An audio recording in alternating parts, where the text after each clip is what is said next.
এই মেট্রো রেলের যেই পরিমাণ টাকা বাজারে দেখানো হয়েছে ওই টাকা দিয়ে এরকম 10টা মেট্রো রেল করা সম্ভব ছিল, কিন্তু ওইটা তো হয়ে ওঠে নাই ভাই। টাকা পাচার হয়ে গেছে বাইরে, ঠিক আছে। এতে কি হয়েছে, এই ঋণ যেটা আপনিও লন নাই আমিও লই নাই, সেই ঋণের জন্য খেসারত দিতে হইতেছে। মাথা পিছু সবার ঋণ হয়ে আছে কয়েক শত কোটি টাকা। আপনি ঋণ নিছেন, আমি ঋণ নিছি, কিন্তু এটা তো আমাকে দায়ভারের ভিতরে পড়ে গেছে ভাই। তাহলে এই উন্নয়ন নিয়ে আমি কেমনে করে কথা কমু বা কি কথা কমু? বাজারে গেলে আগুন জ্বলতেছে ভাই। 500 টাকা কেউ চোখেও দেখে না, 1000 টাকা যদি লয়ে যাই তাইলে মনে করেন টুকটাক কিছু বাজার সদাই করে আনন্দ যায়, যেটা আবার 1 থেকে 2 দিনের বেশি যায় না। এখন আমার মতো একটা রিক্সাওয়ালা কি 20-25 হাজার টাকা নিয়ে বাজারে যাবো নাকি? আপনি কোন দেশে যখন করোনা লাগছিল তখন ভাবছিলাম যে এই দেশ মনে আর বাঁচবো না, পুরো পৃথিবী মনে হয় শেষ হয়ে যাবো গা, এটাই মনে আলামত। তখনও মনে করেন কোন রকম ভাবে আমরা 500 টাকা লয়ে বাজারে গেলে বাজার মাজার করে আমরা আসছি, সবকিছু সুন্দর ভাবে গেছে। কিন্তু এখন দেখি করোনার থেকেও বড় করোনা আম করে গিলা খাইতেছে প্রত্যেক দিন, ঠিক আছে। হ্যাঁ, করোনার সময় 500 টাকা চলে পারছি, কিন্তু এখন আসলে কোনো কিছুই করা পারতেছি না ভাই। কারণ এখন 1000 টাকা নিয়ে গেলেও ওই যে বড় করোনা মনে করেন ফোনা তুলা বসে আছে, গেলে এক ছবল দিয়ে টাকা পয়সা সব খাওয়া হয় ভাই। বাজে নেয় না, আমগো পোলা পায় না, আমগো বাচ্চা কাচ্চা খাইতে পারে না। এই যে পরিবহন শ্রমিকের কথা কই, আমার এক আত্মীয় আছে, আমার ভাই, মনে করেন গতকাল বাইরে হইছে। এর আগে তো অবরোধ দিছিল 34 ঘন্টার, এরপরে দিল 72 ঘন্টার অবরোধ। তো চলতেছে, রিক্সা মিক্সা চালাইতে পারতেছি না। এরা কোন রকম একটা গাড়ি লয়ে বাইরে ছিল ভাই, এই সারাদিন গাড়ি টাড়ি চালা 400 টাকা পাইছে। হ্যাঁ, হাজিরা। 400 টাকা হাজিরা যদি পায় এরকম একজন লোক, এর পুরো গোটা পরিবার নিয়ে কি খাইবো কারণ এর আগে 7 দিন গাড়ি চলবার দেয় নাই। আমার কথা হইতেছে গিয়া যে আপনারা যদি আন্দোলন করবেনই, এসি ঘরে বসে যে আন্দোলন করতেছেন, আমরা যে মানুষগুলা মাঠে কষ্ট করতেছি, মাঠে খাটতেছি, আমরা যারা রিক্সা চালাইতেছি, ভ্যান চালাইতেছি, গার্মেন্টসে কাম করতেছি, ট্রাক চালাইতেছি, বাস চালাইতেছি, গণপরিবহন কর্মী আমরা যারা আছি, আমগো দোষটা কি? আপনারা এসির মধ্যে বয়া বয়া হইতেছে গিয়া জ্বালা পোড়া সবকিছু করতেছেন, আমরা তো এদিকে আমগো পরিবার চালানোর মতো টাকা পয়সা ভাও করতে পারতেছি না ভাই। আমগো সবকিছু তো আটকে রয়েছে এই জায়গায়। জানের ভয়, সেই জানের ভয় দূর করে যদি রাস্তায় নামিও, তারপরে তো যাইতে পারতেছি না ভাই। আমার না জ্বালাইবার পারলে আমার রিক্সাটা জ্বালাই দিতেছে ভাই, নাহলে বাস জ্বালাই দিতেছে, গাড়ি জ্বালাইছে, কারা জ্বালাইতেছে ভাই? হ্যাঁ, আমগো লাভটা কোন জায়গায়? কথা খুবই সহজ।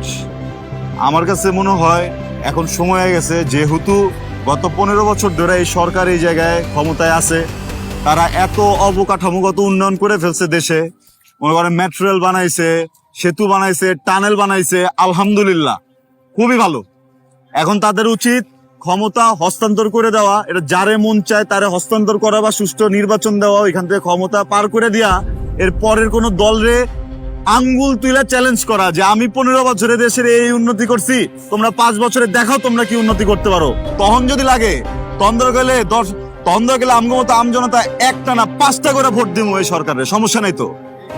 হ্যাঁ, আমজনতার চোখের ভিতরে যদি আঙ্গুল দিয়ে আপনারা দেখা দিতে পারেন যে আপনাদের ভিতরে কোনো ভয়ভীতি নাই, আপনারা সবাইরে একই ফিল্ডে রেখা একই সাথে আন্দোলন করতেছেন, সুষ্ঠু আন্দোলন করতেছেন, সুষ্ঠু নির্বাচন করতেছেন, সবকিছু ঠিকঠাক মতো হইতেছে, এই হরতালের জন্য আমরা ঘরে পড়ে নাই। আপনা করে মারামারি করে 5টা ভোট আমি একা দিব, সেই জায়গাটা তো আপনারা রাখতেছেন না ভাই। আপনারা যদি এই জায়গাটা না রাখেন তাহলে কেমনে করে দেশ বাঁচবো, কেমনে করে মানুষ বাঁচবো? এই জায়গাগুলো খুব সহজভাবে আমাকে চোখে পড়ে যেতেছে ভাই, এমনি করে দমায় রাখা যাবো না, বুঝছেন? দর্শক মণ্ডলী, আমরা যেখানে দেখলাম যে সাধারণ জনগণ অনেকেই কথা বলতে ভয় পাচ্ছে, বিবিধভাবে ভয় পাচ্ছে, কেউ বাকরুদ্ধ হয়ে যাচ্ছে, কেউ মারা খাওয়ার ভয় পাচ্ছে, কিন্তু ঠিক সেইখানে একজন সাধারণ রিক্সাওয়ালা সে আমাদের এমন সব কথা বললো, সে সার্বিক পরিস্থিতি এমনভাবে তুলে ধরলো, এমনি করে দমায় রাখা যাবো না, বুঝছেন? একদিকে উন্নয়ন, একদিকে দ্রব্যমূল্যের চাপ, মানুষ কোথায় যাবে? হাফ কেজি জায়গায় 1 পোয়া করে খাচ্ছি, কোথায় গিয়ে মানুষ দাঁড়াবে? সিন্ডিকেটের কিছু কারণ আছে। জনতার কথার সঙ্গে থাকুন, সামনের পর্ব নিয়ে আবার হাজির হব। ধন্যবাদ, আসসালামু আলাইকুম। সরকার তো সরকারের বাপের টাকা উন্নয়ন করে না, আমার টাকায় করছে।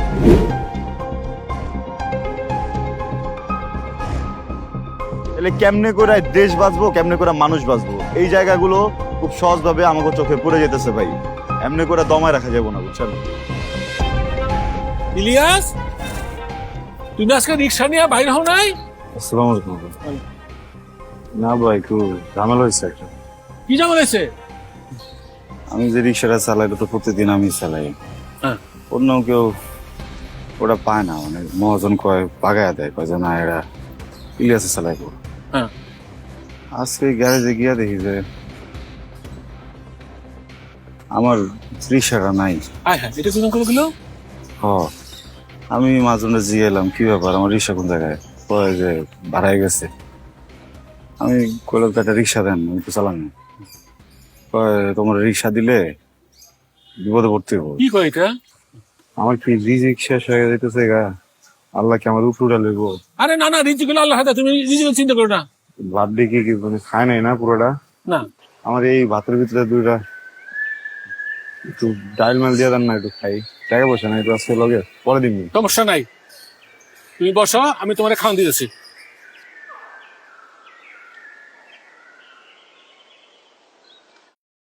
খাও।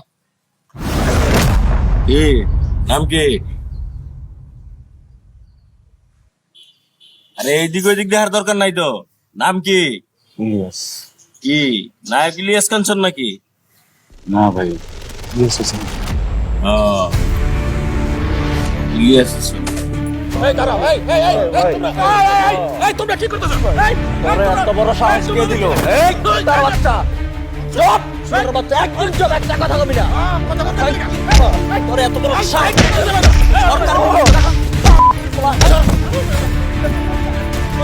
এই এই আমি দেখো, পোলা তোরা যাইতে কইছি না, আমি গেছি, ওর কি হয়েছে আমি দেখো। আমার